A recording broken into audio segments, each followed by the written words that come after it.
Hey, it's the Political Brown Kid here, and this is all I have to say today. I think that women need to leave social media alone. I honestly do. I think this is going to be what I'm going to say, and I think that this is a true statement, and it's just true for men too. I think social media has corrupted us all, and not just social media, but I think the internet has corrupted us all.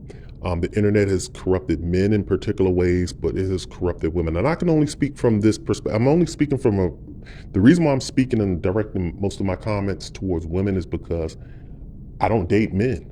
So I can't, so I'm not looking and analyzing men. And also too, I'm not on social media that much. I'm really not. I'm not on social media that much, but when I was in relationships or did have a relationship, I did notice that, I could be sitting down with my particular significant other at the time, and we could be watching TV together and watching. I would watch her female shows, and she's pulling out her phone to see what the people on social media are saying about the show. And it's like, wow, like, what, I'm not here, entertaining good company enough, but it was always a checking on social media. And even now as a single person, as I say, as I read women's comments on their bios, on their online dating profiles, this is the corruption. The corruption is adult movie content, and we know what I'm talking about. The X's. We're talking about those three X's, those adult content, and social media. And this is how it's ruining women. And even female rappers are ruining women too. Those three things. So it's the entertainment industry and it's the publishing industry, and social media is published content. Because a lot of women that I know, at least that I know, let me just speak from my perspective. The women that I know, they look up to other women on the internet. Women look up to pretty women. They just do. I have the women that I know. Let me say the women that I know. They look up to pretty women, and they try to emulate and be these women. That's why you see so many women running out trying to get these. They call them. I hate using the acronyms, but the behind augmentations. You know what I'm talking about. You got women dying because of that. Just had some person died. A famous person's fiance or wife just passed away from that. Men are getting tired of, I'm getting tired. I'm going to digress for a second right here and say that I'm getting tired of looking at women with nice behinds, because it's kind of like when you watch that movie, The Incredibles. If you've ever saw the movie, The Incredibles, the little character that wound up turning into the evil arch rival to the main character, he wound up being the antagonist to the protagonist. He was like, when he wanted to make the whole world superheroes, because he was like, when everyone's super, no one's super. And that is so true. Brothers have always been into women with nice backsides because it was strictly the sisters walking around with it. Some sisters more blessed than others. But now that everyone has one, and they're trying to walk around, and you're doing it for the attention, we don't even want to see it. It's just kind of like, man, I'd rather just have a flat back joker right at this point in time. Because when the clothes come off, you're going to see something anyway. When the clothes come off and you're doing what you're doing, flat or not, there's going to be something back there. But I digress. With social media, women are just watching all of this content and they're augmenting themselves because other women are doing it. They're screaming about, like I said too, they're having these ambitions. They're seeing other women and possibly other men or people. They're seeing people, period. They're seeing people in Cancun, Mexico. Like I said, they're seeing people down in Dominican Republic. Everyone wants to say DR. I'm tired of that acronym DR. I hear it all the time. They're seeing people down there. They're seeing people traveling all over the world. And now the latest thing, every woman in the world is Marco Polo. Because in everyone's dating profile, that's the criteria. That they have to let you know how many countries they've been to. They have to say I'm a world traveler, or they have to stipulate that you have to be a traveler too in order to get with them. If you don't have a passport, don't talk to them. If you're not passport ready, don't talk to them. They have to let you know these things, and they're basing their whole relationships on it. I'm talking with a female now, somebody that I've connected with for a while, but we're nothing serious. This person is very, very early stages of just talking. And, she was letting me know, hey, I take a trip once a month.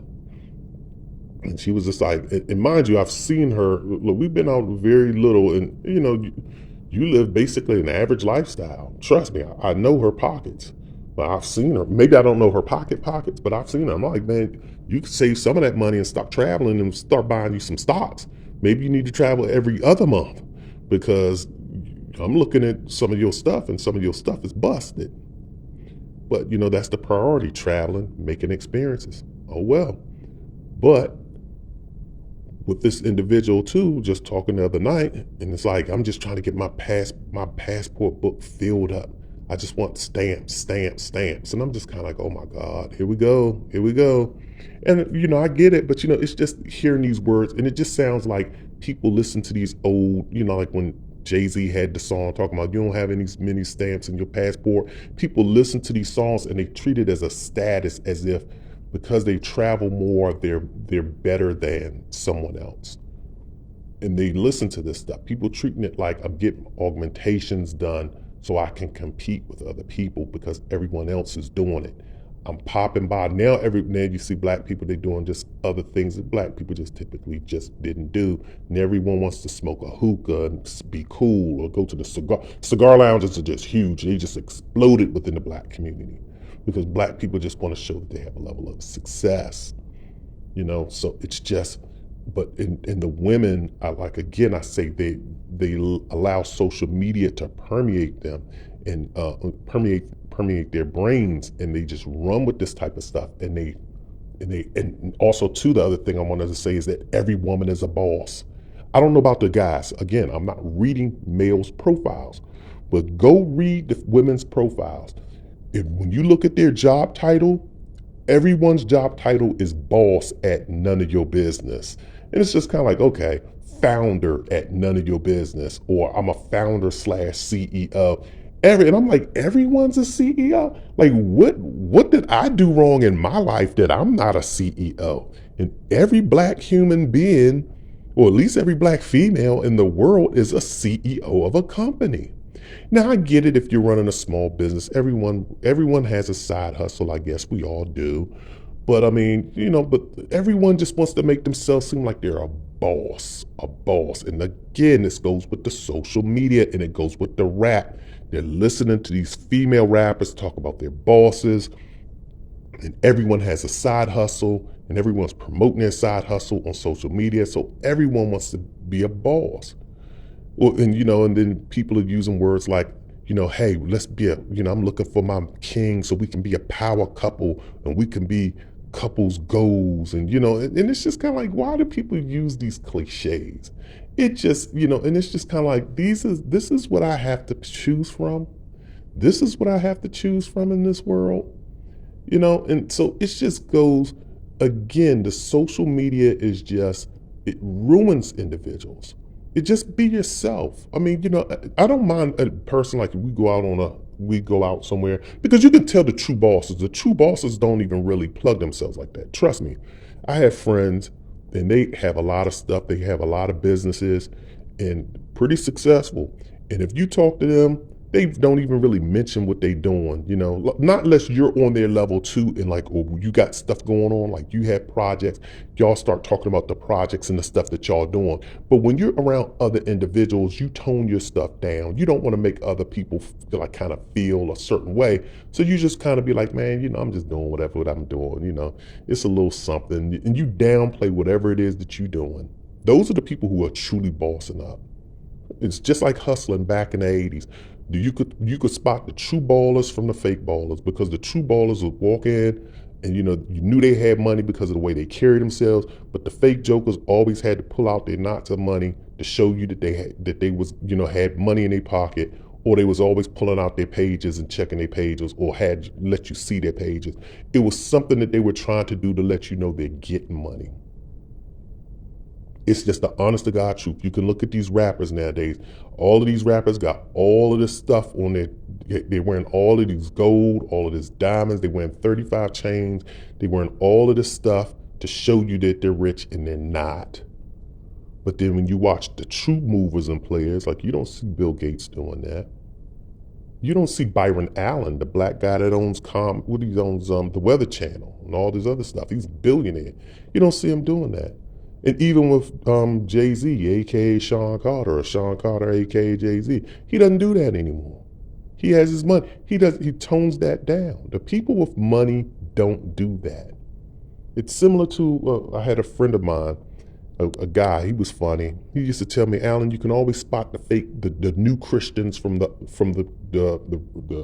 seasoned Christians. He was like, the new Christians always got 35 crosses around their neck. Well, they always got to play with their cross and show you their cross and talk about God, and they always talking about God and just kind of how saved they are. And he said, man, real Christians, they don't do that. He said, we just low key.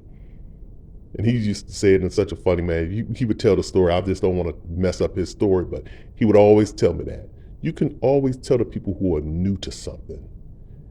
Act like you've been someplace before. But then also, too, I wanted to bring up the adult content sites is because these women and also the female rappers is because these women are just making hideous songs. And I've just did a video on this, too. They're doing these hideous songs. Megan Thee Stallion with that WAP song, that's ridiculous. This girl Glorilla has a song that is just downright rated X, and we all know Cardi B just does songs that are rated X as well. And it's like, this is where females have stooped to. You all used to be the morality police of society. At least we knew men were crazy and simple-minded. But at least we could look towards women to have some etiquette and class. And we can't even look to that anymore because women are just talking about, yeah, you need to bring that BD energy. I'm looking for the BD and it's just like, this is in your dating profile. Really? Do I need to read this? These are the things that we're doing in society. And I think, again, like I say, that adult content has ruined both men and women. And the reason why I say that too is because if you think about this, especially, I'm speaking specifically for my brothers and sisters, for us melanated people. We weren't really talking about going down on people all like that. I know our parents didn't do that in their generation. I mean, if they did, but they kept it to themselves. It was something for bedroom chatter. I don't know what they were doing in the bedroom. But when we were coming up, and even when I was coming up in my generation, there were certain activities you did, and there was other activity that was just considered risque. Now it just seems like when you hear like some women talk, and you hear even some guys talk, it's like the norm. It's Sodom and Gomorrah.